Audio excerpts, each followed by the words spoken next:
Hello everybody, this is Dan from Screaming Donkey Woodwork, and today I'm going to waste $2,200 on deep pour epoxy. I bet you're thinking, oh great, another boring woodworking video. Well, this isn't a woodworking video. This is the Screaming Donkey Great Epoxy Showdown. Behind me I have a whole bunch of different brands of deep pour epoxy, and we're going to be pouring them into these 1x1 containers at a thickness of about 2 inches. I typically don't follow the manufacturer's instructions because I do it my way, the way that I know works. And that's the way that I would really test these if I was testing these for myself. But since I'm testing this for everyone, I think the only fair thing to do is to follow the instructions. However, I'm pretty sure if I follow the instructions that some of the manufacturers put on their bottles, that these epoxies are going to flash cure. If an epoxy doesn't specify what temperature that it needs to be poured at, or that the epoxy itself needs to be heated up, I'm going to be pouring the epoxy in a 68-degree shop. Another thing is I never do a bucket transfer when I do my pours, but some of the instructions call for a bucket transfer. The reason I don't need to do it is because I typically degas. But since most people don't have a degassing machine, I'm not going to degas for this test. Whenever I'm doing it live, right about this time, somebody will make a fart joke. I don't really get it. Oh yeah, farts are funny. I get it now. You may ask yourself or me, what are the defining qualities of a deep pour epoxy that make me want to work with them? And I could say it really boils down to just a few things. One, I want to know that it's crystal clear. Two, I want to know if it's going to chip out when I start working on it with my tools. And three, I want to know that if it goes and has a little bit of UV exposure, that it's not going to yellow over time. Don't forget shrinkage. Yeah, absolutely. Don't forget shrinkage, because shrinkage plays a vital role in making epoxy slab tables. Shrinkage will cause your wood to cup and bow because it pulls the fibers of the wood in. Ideally, you would have an epoxy that doesn't shrink at all, but that doesn't really exist. Epoxy is going to shrink as it cures. Now, there's ways to deal with that shrinkage when creating your epoxy slab table. I'm not really going to go into them here, but we're going to test how much this epoxy actually shrinks as it cures. I guess the only thing to do now is to mix up a ton of epoxy and pour it into little pails. I'm starting off with some Total Boat Fathom, which is the choice epoxy of Epoxy Jesus, also known as Cam from Blacktail Studio. Next up is Eco Epoxy, who's been in the game as long as I've known about it. Next is another Canadian epoxy called Ice. And next up was the Let's Resin, which I was super impressed with. This jug was so thick I couldn't even squeeze it. And it came with this little stir stick, which was so cute. Next up was Moss, which I've heard of before but never had the chance to use. And Promises Next, which a very good friend of mine uses on a regular basis. Next is Stonecoat, who used to be a sponsor of mine, and a bunch of great guys working over there at Stonecoat. Next up is Illumilite, who has also been in the game for a long, long time. But I have to pause here because there's a reason I put those 4 epoxies right in a row. Moss, Promise, Stonecoat, and Illumilite are all made by a company called Polytech.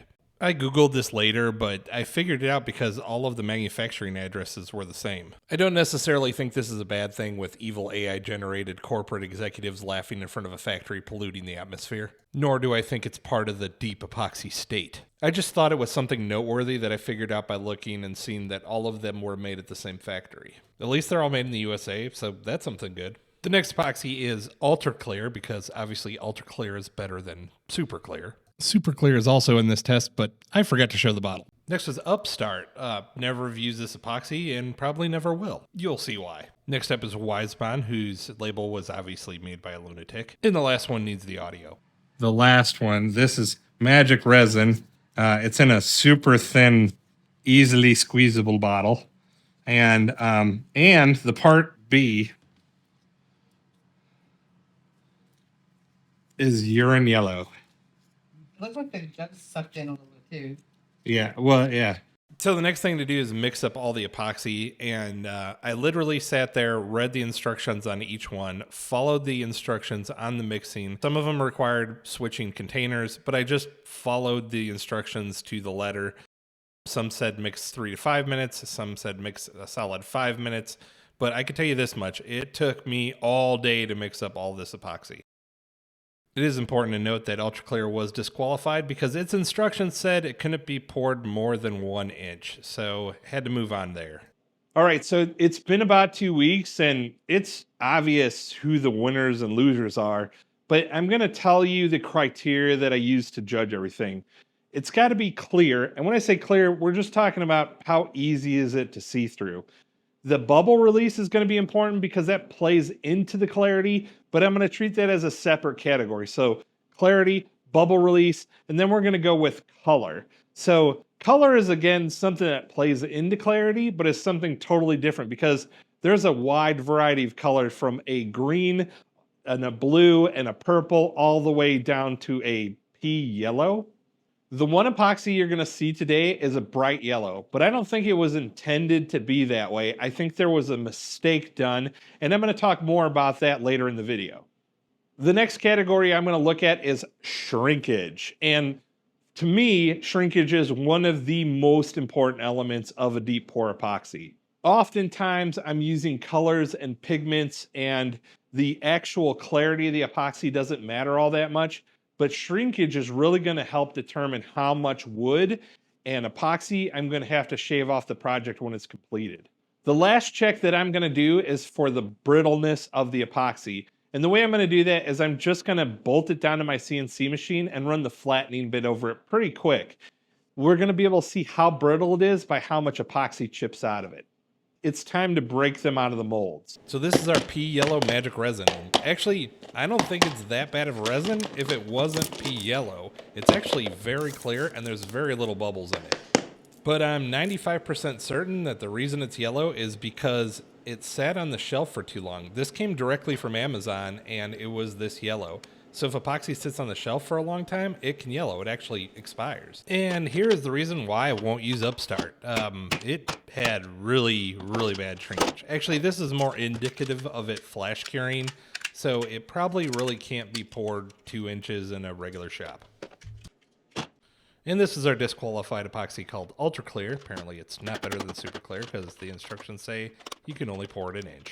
And it came with a bonus. Enjoy the show.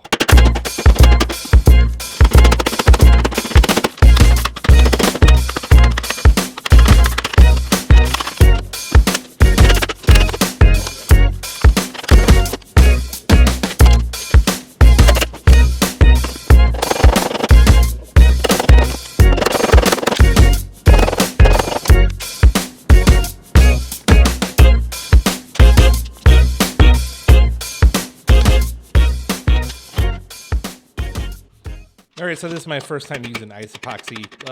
Just wasn't impressed. Lots of bubbles, the clarity wasn't all that great. And the shrinkage was a little worse than average. So for all these you see with lots of bubbles in them, I have no doubt I could have done them with no bubbles in them if I would have done them my typical way. Alright, this is Epoxy. I used to talk a whole lot of smack about Epoxy, but I think they changed their formula because it looks a little better than it did last time, though there were still some bubbles and the clarity could have been a little bit better. My issue with Epoxy had more to do with how quickly it ended up yellowing when I used it.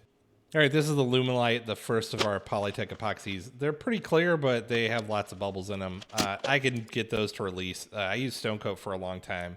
All of the Polytech ones were virtually identical. I think there were some variations in color, but for the most part, they had the same amount of shrinkage, same amount of bubbles in them, everything. Now, the super clear one was really interesting. I don't know if they changed the formula, but I definitely got way more bubbles than I ever have before. And I got a good whiffer, and it smelled a little different, too, than the last time I remember using it. The next step was the Total Boat, and it is clear to see why Epoxy Jesus switched to it. And just as I remember, the shrinkage on Total Boat is just a little bit worse than average. Now this is the Let's resin. I was really impressed with this. Very clear, very little shrinkage, very little bubbles, very good epoxy. And last but not least is my very own WiseBond epoxy. Very clear, very good bubble release. You might notice that it has a slight purple hue to it. That's because of me. I'm pretty sure I make more clear top tables than anyone, and I do notice that the ones with a slight purple hue to them look a lot more like glass. So when WiseBond asked my opinion, I told them, slight purple hue is better. I'm sure they thought it through too, I wasn't the only influence there. But you can see here, Let's Resin figured out the same thing versus the Total Boat. And here's our mess left behind by the Ultra Clear. So some interesting results with the clarity on the epoxies. I did not expect we were going to have a big mess from one of them all over the floor. All the rest of them popped out as I would expect they would.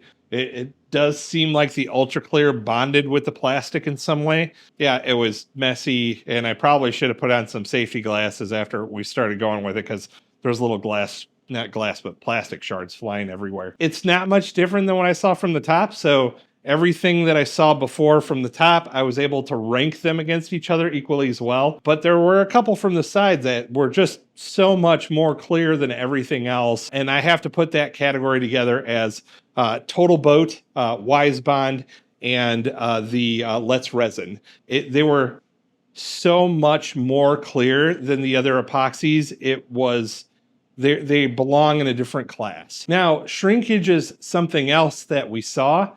And most of the shrinkage was pretty equal across the board, with a few exceptions that had massive amounts of shrinkage, and one that didn't seem to have any shrinkage. And now that that's all done, I'm just going to go ahead and set up my CNC table, and we're going to pass a flattening bit over it as quickly as we can and see what kind of chip out results we get.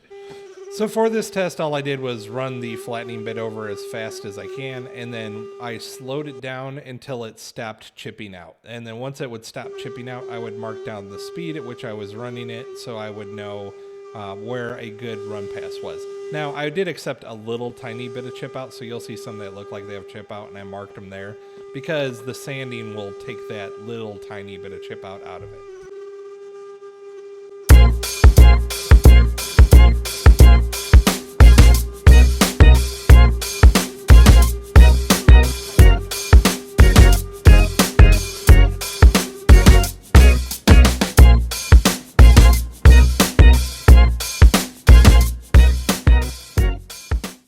The best epoxies ran at 75% of my jog speed with little to no chip out.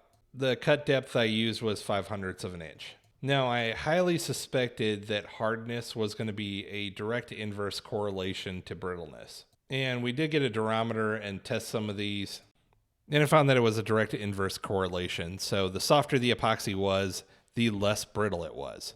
But even the softest epoxy was harder than hard maple. All right, so here are our results, and obviously WiseBond is the clear winner, with a close runner-up to the Let's Resin. And here's my surprise results, because last time I saw this test done, Super Clear was definitely at the top of the list. And another surprise was the Magic Resin. I think had it not been expired, it would have performed very well in this test. I wasn't a big fan of the bottle that they sent it in, but the bottle had no bubble in it, so that's probably good. And the ones that I'll steer clear of are the Ice Cast, the Ultra Clear, and the Upstart. Now, I'm not saying that any of these products are any better than the others. These are my independent tests, and God knows I could have screwed something up. So if you don't trust my testing, I encourage you to do your own. That's good. Hit stop. Container at a height, at a thickness. Be pouring them into a 1x1 container at a